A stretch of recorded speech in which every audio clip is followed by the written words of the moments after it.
You are aware everyone can hear you breathing into the blank screen. Me? Yeah. I have a deviated septum. So I don't know what to say.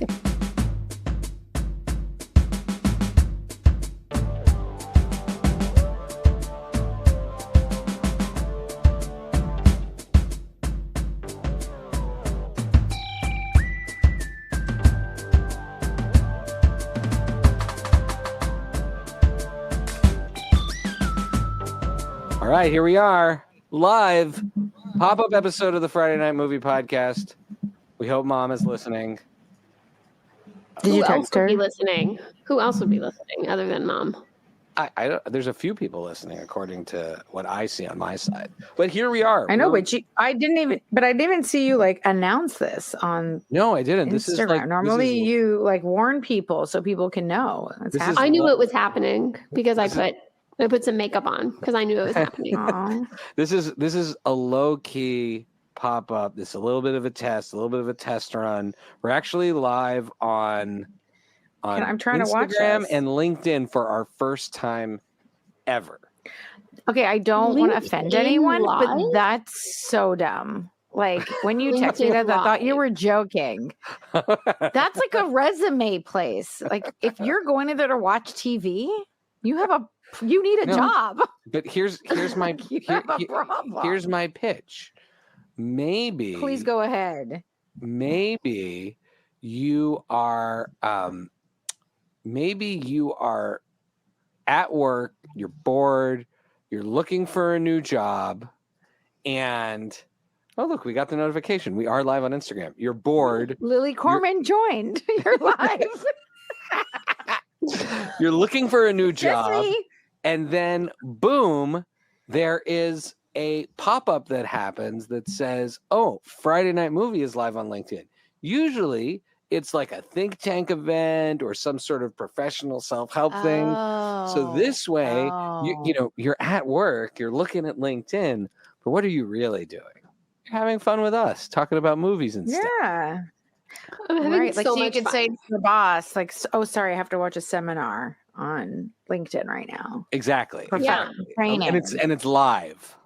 So, anyways, let's get into the show. Wait. Before we get in, I have a question. Oh, If boy. we're recording this live, do we also have to release a new episode for No, tomorrow? this is our or this our episode new this week. episode? This is Our episode. Don't So in worry. this case, if you don't catch it live, you can just listen to the Yeah. normal podcast. But that's the case Yeah. with.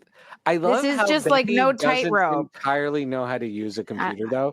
Rebecca's like, wait, so everything that gets Oh, this leads me streamed to my live? story. I don't usually need to know how to use a computer. Other people use them for me. I want you to know that I'm that type of fancy I want lady. you to know that I had someone ask me today if Becky was just ignoring them on Instagram, and I'm like, no, I'm confident she doesn't know how to use the messages in Instagram.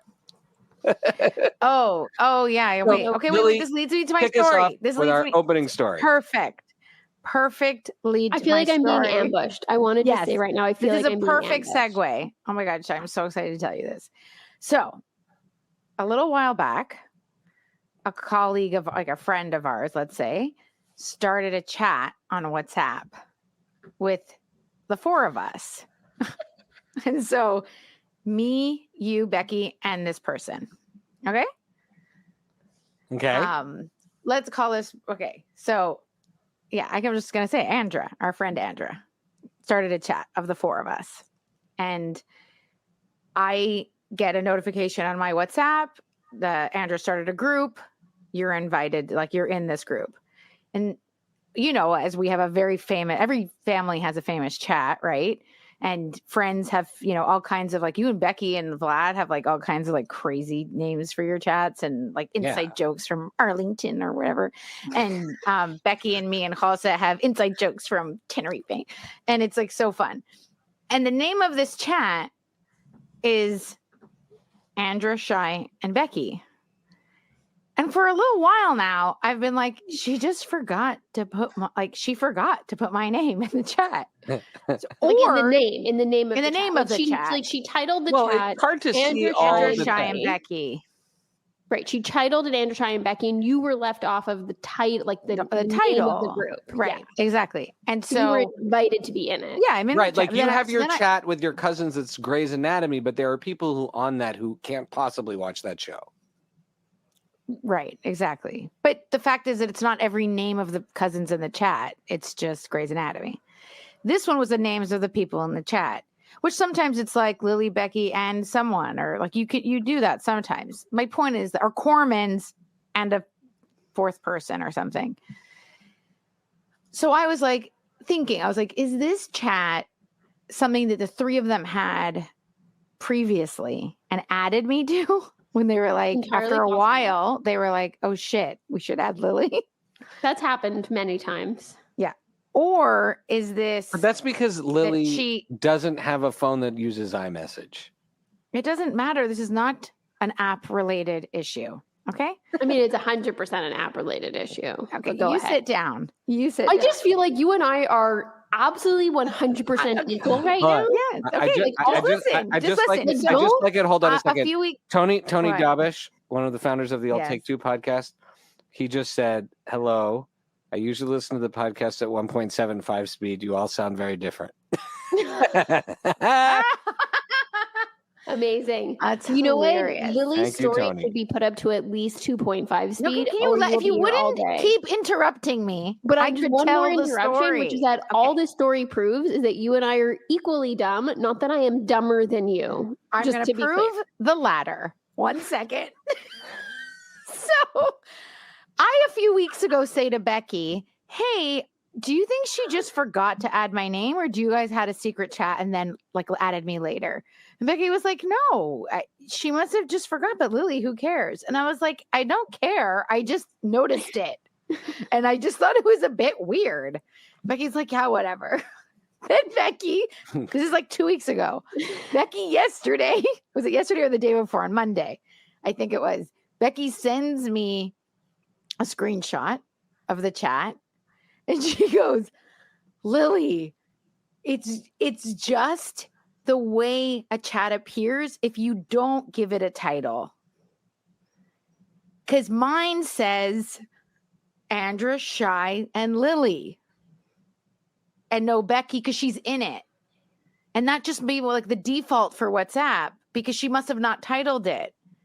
And I was like, oh. And then Becky's like, because I definitely looked at the chat and was like, what a bitch. Lily changed my name. She changed the title and kicked me out. I was like, I cannot believe she retitled it so and Lily- left my name out. Did you me retitle out. it? Did you retitle it? No, look on yours. On yours, it'll say Andrew, Lily, and Becky. So the way I figured it Hold out on is a I went to second. go message the group. Oh yeah, it does say that. Oh, First of all, this is like a how big did you moment. not notice you? How did you not notice your name isn't in the title? You weren't 'Cause I don't- offended? I don't. No, because I literally don't spend time. I spend most of my life muting WhatsApp chats. So first of all, So the best was that Becky was like The admitted first to text was me. making fun of her. Right. So the for first being text she's so making fun of, dumb. she's like, "You idiot." That's just what the default title is. Oh, and but then then she's she- like, "But I 100% thought that you kicked me out of the title." And that gave me an opportunity to bring up something to Becky I've been meaning to bring up.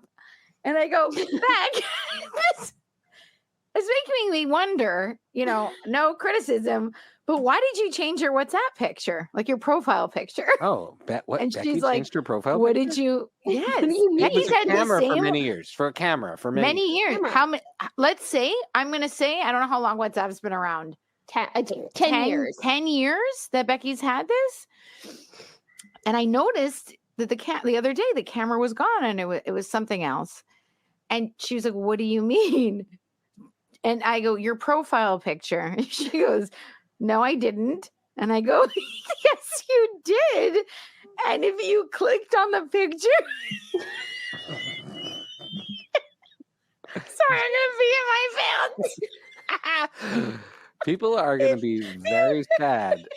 They missed this live Lily peeing in her pants. Lily, we're going to call this Like, just episode a drop Lily peed on her pants live. live on, and it doesn't take very much, but dude, if you clicked on the picture, It's a picture of a package with your address My address on it. and my name.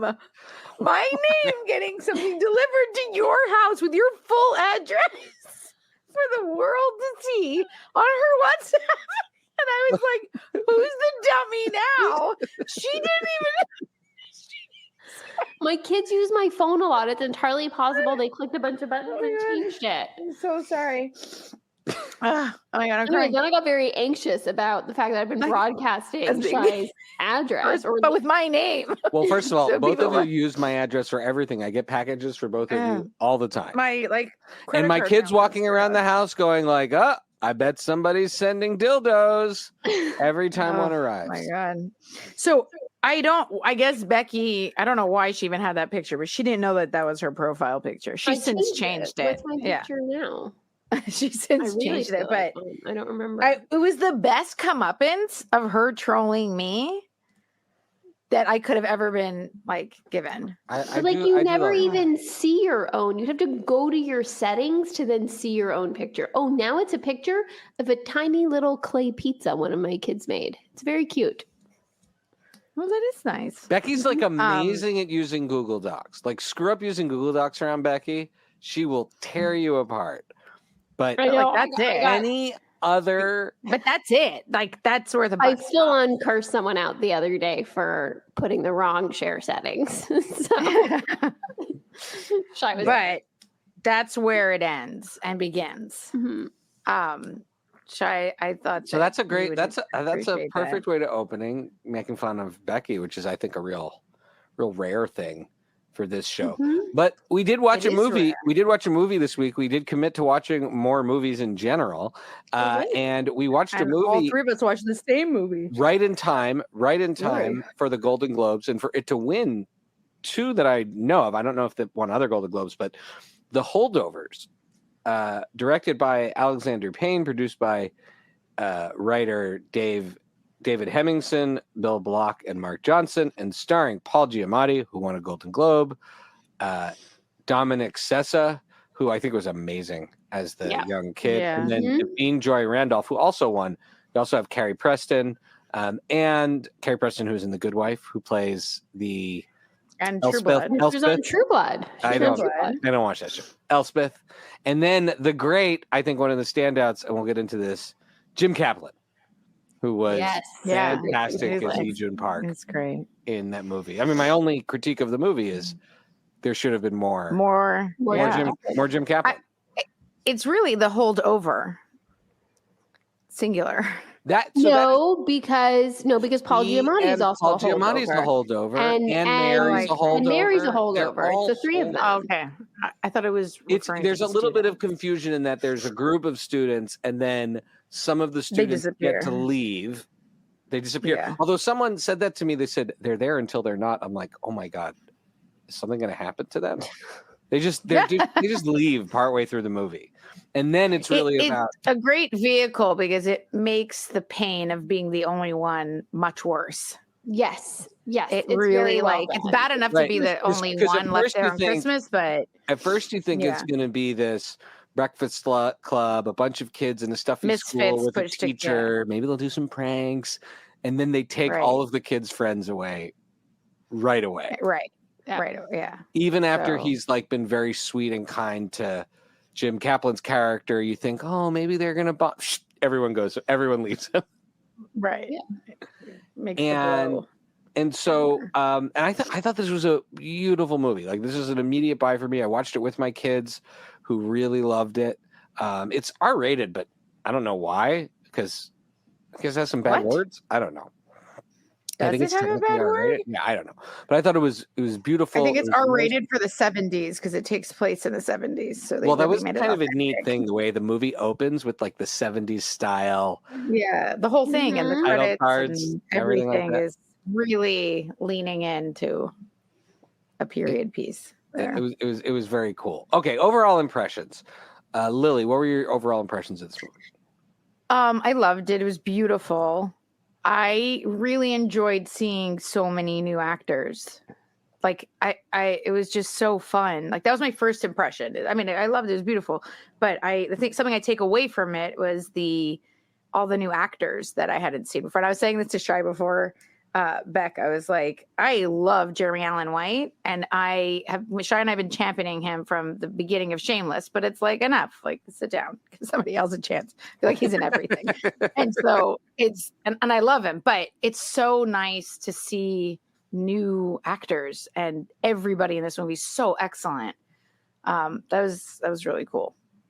Yeah, and what's great about a director like Alexander Payne, that because he's he's made so many incredible films that have so much acclaim, right? He has that ability, has that power to like put Paul Giamatti as the star and then fill out the cast with all of these unknowns and still have his movie have so much reach. And I think it's just, it's so rare these days to see even to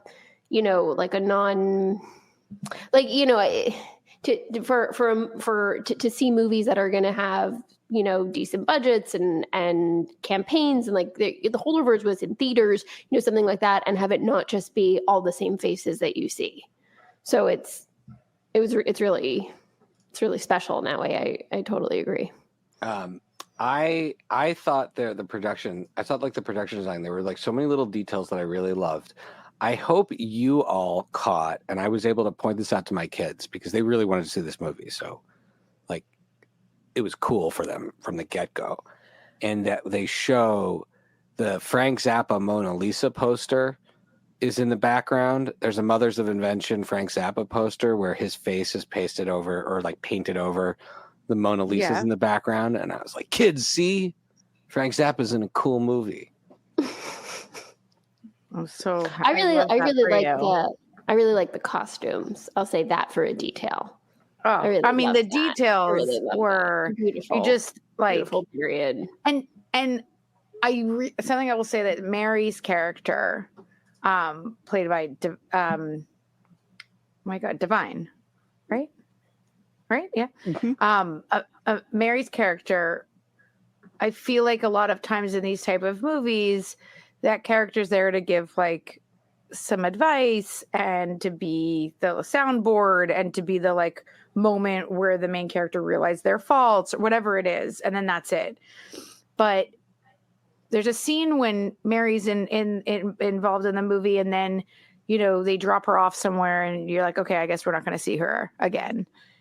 And then she literally is like, no, come, like I need help getting up to where you dropped me off.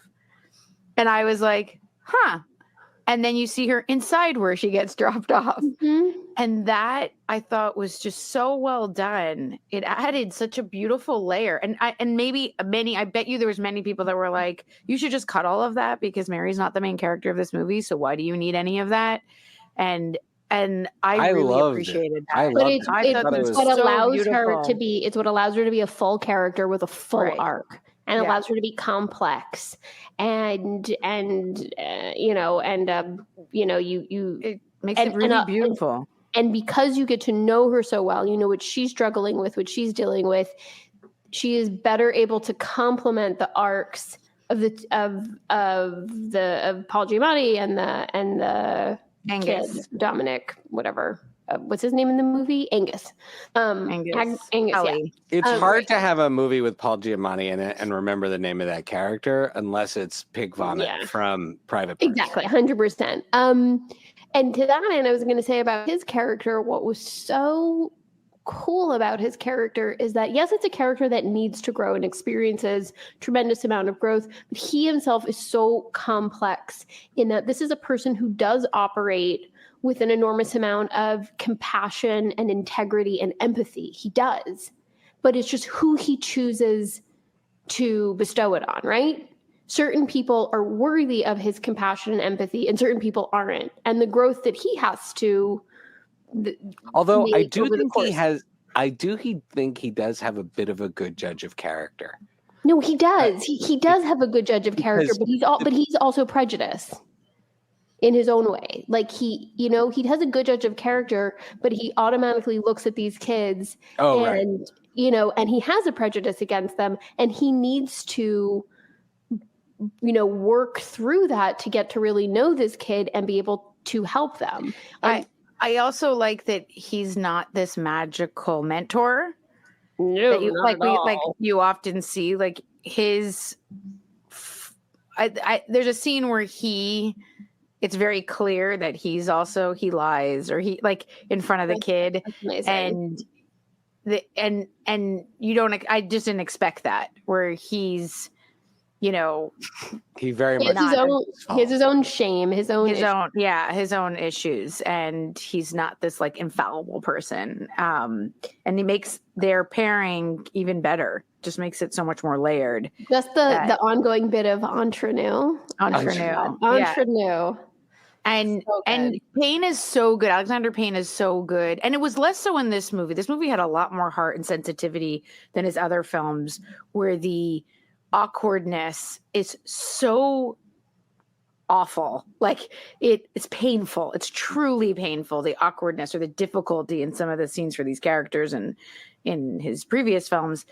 And this one had a lot more heart, but that's still threaded through. And when it appears, it's just, you know, like when Giamatti can't help but like speak in Latin. Like I'm like, shut up. Like, it's so embarrassing for him of just not being aware of, you know, like social norms of, like, if you like talk in Latin at a bar, people are going to be like, he's what? that line where he's like, I would like to imbibe your thirst and call this a dojo, or whatever it is. Like, his very complicated way of saying, I want to buy you a drink. I want to buy you a drink, and let's forget all this happened. Which is funny because Right. some of the other characters Paul Giamatti plays, that's just the way they talk. And that's the reality. Like, Chuck Rhodes lives in a reality where he talks that way and nobody thinks it's weird. Right. Right. With the most academic, extreme way of speaking. And that's acceptable. So, all right. So you have Paul Giamatti, who's such a powerhouse, who's phenomenal in this role, right? And then imagine being that kid who's playing Tully, who's like never really been in a movie before. Like, he's never been in a movie. And it's like, oh, you're just going to spend every single scene of this movie from beginning to end with Paul Giamatti. Like, and cry multiple times. And have to cry multiple times. Like, that's huge. That's a big undertaking. Yeah. And shout out to indie movies in the fact that if you have a massive budget, you can pick whoever you want, pretty much, right? And if you can't get that one, you get the next one. But an indie movie, you're going to spend, like, and you're Alexander Payne, you're going to spend your money on Paul Giamatti, because that's his guy. Like, they obviously have worked together before, and making it a period piece that costs a lot of money. And you need to open to a cast of unknowns, because you can't pay everyone millions. I'm sorry, I don't know the genesis of this. Is this an independent movie? Yeah. I don't know. I think it is. It looks like an indie. Yeah, I think it's it's Miramax, is what it said at the beginning, right? Did I make that up? Yeah, it did say Miramax, but I thought that might have been just for the 70s feel. Sure. No, Miramax didn't. Miramax is like was big in the 90s. You know, regardless, it's not a massive budget movie. Let's say it's not the same budget as Mission Impossible or whatever. It's not a Marvel I see what movie. you're saying there. And I think, no one's giving Alexander Payne $250 million to make his movie, even if it is a studio.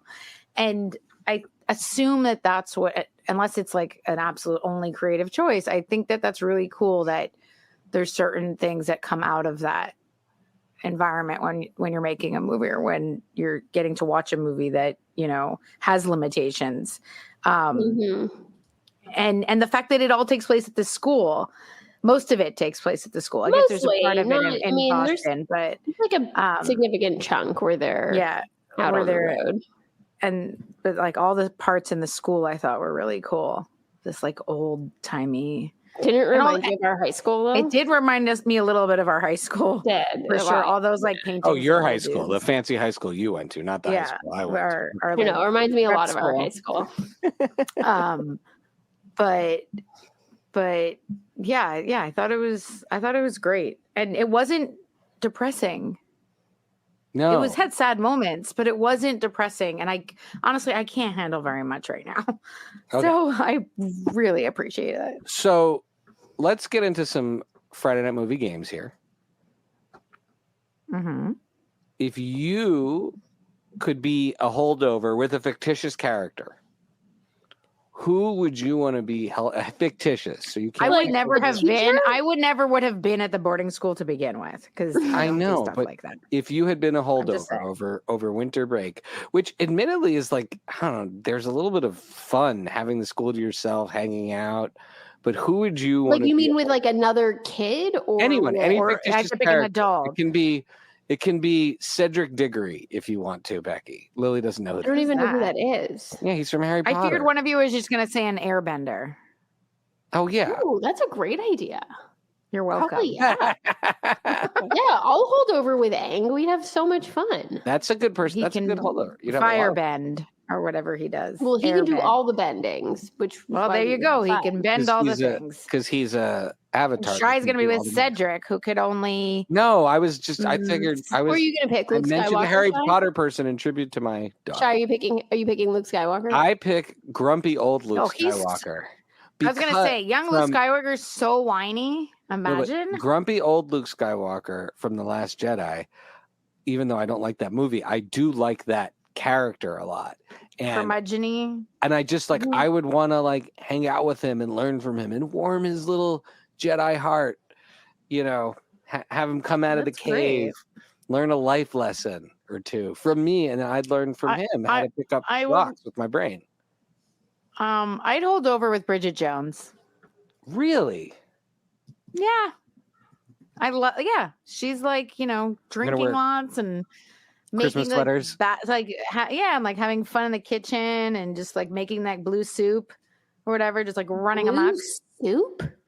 Yeah, she turns the soup. She has to tie the vegetables with string. And have you never seen Bridget Jones's Diary? Once when it came out. God. No, I think truthfully, if I did have to pick someone, I would want to hold over with either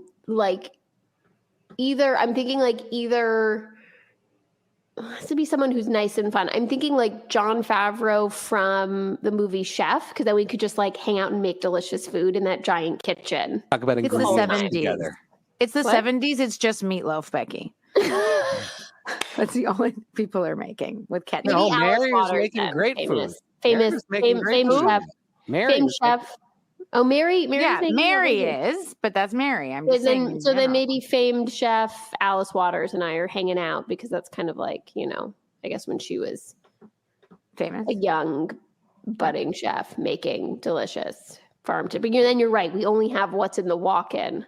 All right, maybe we're airbending for 2 weeks. In the walk-in. That's true. Okay, now let's say there are these great supporting characters of varying degrees. Let's say you were Angus and you could pick one. Why is my screen the bigger one? I don't know why. Because you were talking a lot before. We can go back to normal. So. There we go. Yeah, let's go back to that. Thank you. I know Lily looks like she was the main star. Guest. We can put Becky in the big box now. Mm-hmm. I did put makeup on for the occasion. Okay, there we go. Makeup Becky. So you look much better in the big box than the small box, for the record. So let's leave you. I think the opposite. I like you in the big box. So let's now, if you were Angus and you could, or you were you, and you could have picked one of those kids to not get to leave, not to ruin that hot football guy. Obviously. I didn't put him on the list for that reason, because he's the obvious easy one to pick. Obviously, he's so nice, so much fun. He has a car, and he's so cute. And his dad has a helicopter, right? Yeah, and his dad has a helicopter. Please, okay, so he's not in the running. No. So you have three. It's Byron Meh. You have Teddy Kuntz, the dick. You have Alex Ollerman. These are the character names. Who's the young Mormon. one? The Mormon is one way to describe him. He's also the one who loses his gloves? snitches. No, he loses his gloves. He snitches. There's a few different things that are about his character. Right. And then there is Yi Jun Park, played by the great Jim Kaplan, who has an emotional time. It's not so easy for him there. So which of these kids do you want to be held over with? What's your order? Your buy, rent, and your man. Okay, so I'm buying Jim for a few reasons, which is Park, the kid Park, because I think he's the one that would be most open to really making a friend and building special memories because he's been so lonely. And if we were stuck there for 2 weeks, we could get into all sorts of shenanigans and have so much fun together and really build like a true friendship that would be life-changing. That's and then maybe you get like invited on a trip to meet his family. Right? Like, oh yeah, right. Then you could go travel with him. Travel, it'd be really cool.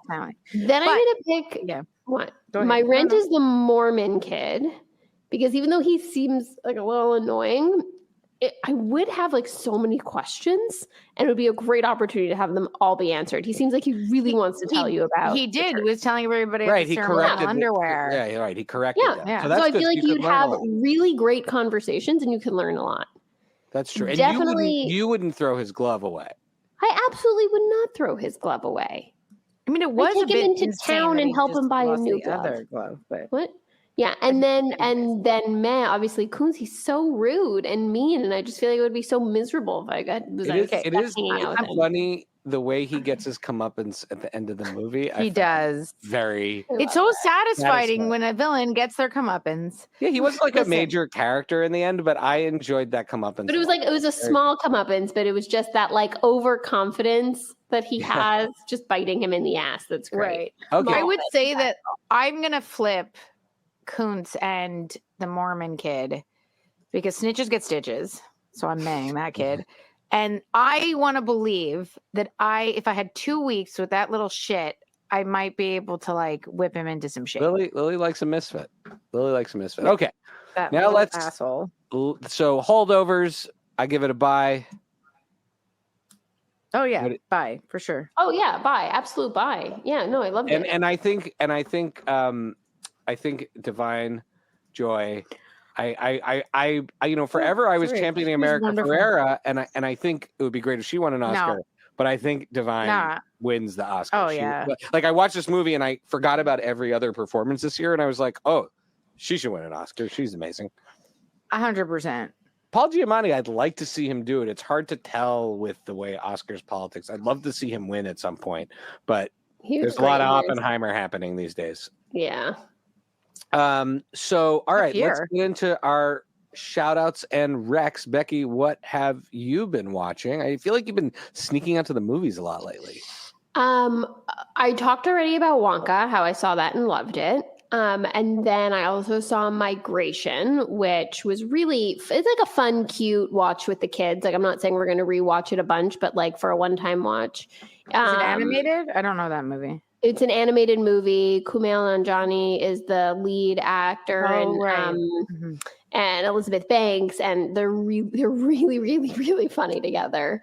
And then for the first time, so we go to the Alamo always to see our movies, and when we were there seeing Migration, there was an ad for a special screening they're going to be doing of The Greatest Showman, which is that Hugh Jackman, Barnum Bailey, like P.T. Barnum movie, right? And because they're going to be doing like a special screening of it where it's a sing-along, and we saw the preview, and Miri and I were like, what? This movie looks amazing. So we went home and we watched it. Absolutely loved it. Like, we both. Mom has been trying to get us to watch it for years. And we're going to go back in a couple weeks to the theater to watch it again on the big screen. My kids really like that movie, and Zac Efron is the reason why they watched it. It's so great. Miri, who's seen High School Musical, she has her own names for all the characters. So Hugh Jackman is the ringmaster, and then Zac Efron she calls musical boy. Marty. She calls him musical boy. That's what musical a lot of people. From that's High what School a lot Musical. of people. That's why he did the Iron Claw, so people will stop calling musical boy. But I have to say, it's fantastic, and there's going to be, at least at the Alamo near us, near where we live in Arlington, there's going to be a sing-along screening in a couple weeks, and we got our tickets, and we're so excited to go see it on the big screen. Well, that's very great. cool. I'll just add. Do you want me to actually get tickets for your kids, John? I don't know. We got to ask them. Tony Dobish piped in, and by the way, said he'd hold over with Forrest Gump. Lots of stories, endless chocolate, Dr. Pepper, and shrimp, which I think that's a great. Oh, that's a great one. Lily, what have you been watching? Great one. I had a really good run there for a minute. I watched a lot of things. Oh, And then I'm also watching one more thing that I can't talk about because it's under embargo, but I'm very excited for when I we think you can just talk can't about review it. You can say it. No, I'm not going to say what it is. No. Oh, I don't don't want to get mess in it. trouble. Don't get me kicked But I'm off. so excited for when we can talk about it. Okay. Okay. I saw Suitable Flesh. Me too. which I watched is it the also same a day you watched it. 70s. Yeah, No, a it's 70s. more of like, well, I guess it's the 70s, yeah. But it also felt kind Yeah. of 90s at the same time. I get, yeah. Well, no, I would say that it's not doesn't take place in the 70s. I think it's very 90s, but it's an homage to like the types of horror that were popular Barbara in Crampton, the 70s. who is in the Reanimator, produced it. Right. And Right. it stars her, Heather Graham, Judah Lewis, who Judah Lewis. plays Excellent. multiple people in this. Big Judah Lewis fan. He's Judah Lewis he's fan. possessed, He's great. and so he has to play a few different characters, and he is great. Yeah, if this is your thing, I would say like if this is like body swap horror is not your thing, don't watch it. But if it's your thing, if you like a good movie. and it there's some beheading, there's a lot of blood towards the end. Yeah. The end really brings it. Yeah. So and Heather Graham, I love Heather Graham. Yeah, she's so great. And gorgeous. My God, that woman is amazing. She's so beautiful. Watching Reacher on Amazon Prime, which the first season is so good. The second season is like you get what you pay for. It's, if you need just like a very hunky dude kicking ass and solving mysteries, then this is what you signed up for. Yeah. And I would say it's like what the doctor ordered in my household this week. I think it's exactly what we need. Allie and I enjoyed watching it, but the first season was like really good and surprisingly witty and smart. I want to believe that this is the same thing that happens to so many shows like Friday Night Lights and a million other shows where the second season is just like, wait, now what do? We made the perfect first season. And I hope that like they can kind of raise the bar a bit for season 3, but I'm still enjoying it. I can't wait till you start. How many episodes are you in? I'm like almost done. I have one left. Oh, okay. So you've watched the whole thing. Yeah. I mean, don't you think that what do you think of the catchphrase, don't mess with the special investigators? Because they say it a lot in that show. A lot. They say it a lot. And it feels like 12-year-olds wrote this script for this. It feels like 12-year-olds wrote the script for like these like badass soldier guys solving crimes. They do say it a lot. They also say the 110 a lot, like their unit from the military. They say the 110 so much. I'm worried there aren't other words in the there's no other words besides don't mess with the special investigator in that season. It's not strong on the script. But because this is going to segue into my list here. You have a good list. But I love the character. I love the actor who plays him, and I want to see another. I'm 100% in on another season. Yeah, I'm in on another season. 100% in. 100% Yeah. Reacher. Well, that's all that matters in the end. It's a lot of matters. It's a lot of fun. It's a lot of fun. But on a scale of, there's a lot of fighting, and that's like at night when my husband he's stressed right now, and like just like a lot of like fun fight scenes, and he's always like, oh, that guy knows how to punch. That's how you hold a knife. So I'm like, you know what? Give the man what he wants. It's fine. On a scale of Dan Aykroyd to Cole's bookstore, how Canadian is his love interest in this movie? Dan Aykroyd to Cole's bookstore in his show. In Reacher. So the first, when you see that, she's wonderful. Her. I loved her. She's great. He approaches her when at the car rental or something. At some point, he approaches her and she turns around and talks, and I just go, "She's Canadian." Like that. So are you saying so she's like Ringolo level or Joe Louis level or maybe even Mae West? Like she's Mae West? Just Ketchup, so Canadian. A ketchup chip would be very high ranking Canadian. Sorry, I forgot. Like, hello, I saw Saltburn this week. but I can't talk about it with Don't either say one of anything. you. I heard it's You know what? crazy, and I don't want to ruin it. Crazy. I feel It like is crazy. I feel like now I've got to watch it so we can do an episode about it. Well, I have to watch Absolutely. it Let's too. do it. Is But it a did I cult- talk? Is it a I cult talked about how I thing? saw Like, what is it? Fingernail and like that, right? You did. That was a long time Yeah. ago, Becky. We do the show every week. Whatever. Yeah, Becky's. Whatever. Relax. All right, my list. Oh, do you have more? Saltburn. No, So no, I was let's- just gonna say let's make a date. Done. Let's do a Saltburn episode sometime soon. We But also I have to do. I don't want you Mission coming into this. I don't want you coming into this being like, I hated it. No, I think I'm already gonna like it because I'm intrigued. Okay. You have to just. But get I've in on heard it. from a lot of people there are things you can't unsee in this movie. Nope. But I really liked X, and X was like that haunts my dreams all the time. It's similar in that, like, yeah. I think I would say there's similarities in some of the weird stuff. Okay, so I've been on my Elliot Gould, run. I watched Who from 1974, which is where Elliot Gould plays an FBI guy investigating a man in a metal mask who's come back from being kidnapped with the Russians and they don't know who he is. Huh? What do you think? I love him, but I've never even heard of that movie. No, it's a very obscure movie. I thought it was awesome. Our friend Aaron Levine recommended it. Then The Silent Partner, which on a scale of Cavendish Mall to Rockaberry Pie is Alexis the Neal. most Canadian thing I've seen in the movie. Because this is another movie with Elliot Gould. This is Rockaberry. 1978. He plays a guy who essentially like spontaneously participates in a bank robbery, and then all of the anxiety in his life like starts building, and he becomes more and more bold having committed this crime. But then he gets involved with all these like horrific things, including Christopher Plummer, who plays like a psycho, like a bona fide sadistic psycho in this. That movie does take place inside a Kohl's, right? Well, so the movie starts, and I see the Eaton Center, and I'm like, oh boy, how are they gonna? I guess in the 70s, no one even tried to make New York look like New York. And then he works in a bank, and he starts thumbing the bills out, and they're all different colors. Christopher Plummer just went home at night. You can see John A. McDonald's face on the $10 bills, but then they admit that the movie's in Toronto, and you do see a Kohl's bookstore in it. Anyways, again, it was that slow 70s thing, but a really good thriller. Saw Suitable Flesh. Started at Vlad's recommendation, Fired on Mars, which is an animated that's great. show Oh, on I've Max. also been watching that. What's that? It's really I don't funny. know about that. It's really like a funny. dark animated comedy. Oh, you guys love animated shows. And Well, really has Lily. that adult it has that Adult Swim vibe. And then last night, Allie and But I Lily, you started- like it. Luke Wilson does the main voice. Oh, I love Luke Wilson, Pamela Alden. I forget. and Adlon. Adlon. Adlon. Yeah, I always say Alden. And then last night, Allie and I started. her. We watched the first 2 episodes of the final season of Letterkenny, and I can report back that they were excellent, and they're both hilarious. What and is that? full of- Season 27? 12. Season 12. Season 12. And it's excellent and hilarious.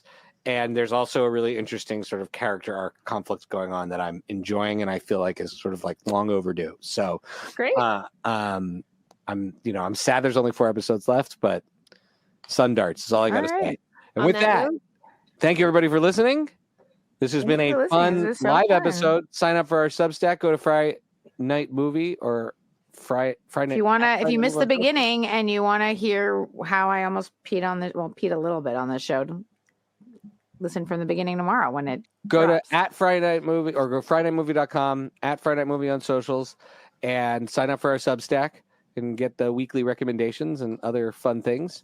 And check out the video Becky and I just launched of us tasting out the delicious Pagels from Bedrot Bakers and our dear friend Steve Friedman, the inventor of the Pagel. So check that out. I can't wait to try some when I visit. They're delicious. bye. Have a great day. Bye. Love you guys. Bye. Thank you for listening to Friday Night Movie, the sibling rivalry and pop culture podcast. Join the Friday Night Movie family by following @FryNightMovie on all of the socials and visiting our website, FryNightMovie.com. Our theme song is by What Does It Eat? And make sure to leave us a review on Apple Podcasts or wherever you get your podcasts. Thanks for listening.